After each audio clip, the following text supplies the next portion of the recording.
ಈ ಪುಷಪ್ಸ್ಗೆ ಹೇಳ್ತಾರೆ normal proper push-ups. ಆದರೆ ಕೆಲವೊಬ್ಬರಿಗೆ ಸರಿಯಾಗಿ ಪುಷಪ್ಸೇ ಮಾಡಕ್ಕೆ ಬರೋದಿಲ್ಲ.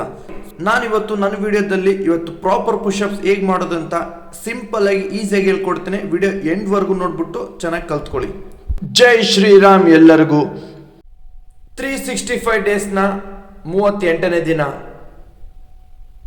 ಮೊದಲಿಗೆ ಲೈಟಾಗಿ ವಾರ್ಮ್ ಅಪ್ ಮಾಡ್ಕೊಳ್ಳೋಣ. ಮೊದಲಿಗೆ 5 minutes skipping, high knees, alternate leg touches, jumping jacks. First step ಬಂದ್ಬಿಟ್ಟು ವಾಲ್ ಪುಷಪ್ಸ್. ನಾನು ಯಾವ ಥರ ಪೊಸಿಷನ್ ಇಟ್ಟಿದ್ದೇನೋ ಅದೇ ಥರ ಪೊಸಿಷನ್ ತಗೋಬೇಕು. ಈ ಥರ ಪೊಸಿಷನ್ ತಗೊಂಡು ಫಸ್ಟು ನಾರ್ಮಲ್ ಆಗಿ ಒಂದು 10 ಪುಷಪ್ಸ್ ಮಾಡ್ಕೊಳ್ಳಿ. ಸೆಕೆಂಡ್ ಸ್ಟೆಪ್ ಬಂದ್ಬಿಟ್ಟು ಈ ಥರ ಗ್ರೌಂಡ್ಗೆ ನೀ ಟಚ್ ಮಾಡಿಬಿಟ್ಟು ಈ ಥರ ನಾರ್ಮಲ್ ಆಗಿ ಪುಷಪ್ಸ್ ಮಾಡ್ಕೋಬೇಕು. ಇದು ಕೂಡ 10. ಥರ್ಡ್ ಸ್ಟೆಪ್ ಬಂದು ಈ ಥರ ಫುಲ್ ಬಾಡಿ ಈ ಥರ ಮಲ್ಕೊಂಡು ಹ್ಯಾಂಡ್ಸಿಂದ ಪುಷ್ ಮಾಡಬೇಕು. ಈ ಥರ 10 ಮಾಡ್ಕೊಳ್ಳಿ. ಜಸ್ಟ್ ಈ ಥರ ನೀವು 1 ವೀಕ್ ಮಾಡೋದ್ರಿಂದ ಡೆಫಿನೆಟ್ಲಿ ನೀವು 1 ವೀಕಲ್ಲೇ ಈ ಥರ ಪ್ರಾಪರ್ ಪುಷಪ್ಸ್ ಮಾಡೋದನ್ನ ಕಲಿತೀರಾ. ಇವತ್ತಿನ ಟಾಸ್ಕ್ ಇಲ್ಲಿಗೆ ಕಂಪ್ಲೀಟ್ ಮಾಡ್ತೇನೆ. ಎಲ್ಲರಿಗೂ ನೆಕ್ಸ್ಟ್ ವಿಡಿಯೋದಲ್ಲಿ ಸಿಗ್ತೀನಿ. ಎಲ್ಲರಿಗೂ ಜೈ ಶ್ರೀರಾಮ್.